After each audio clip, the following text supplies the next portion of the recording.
到现场后，我看到一名男医生和一名女性保姆头部都是血迹，犯罪嫌疑人吕某正坐在楼道上。我们睡在那边，听这个呼噜呼噜的声音，就是产生这个幻觉，就是揍了那个保姆。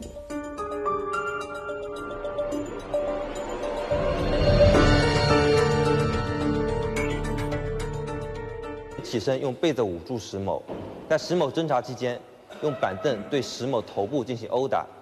当医生黄某听到响声来劝阻吕某期间，对医生也用板凳进行殴打，从病房殴打至走廊。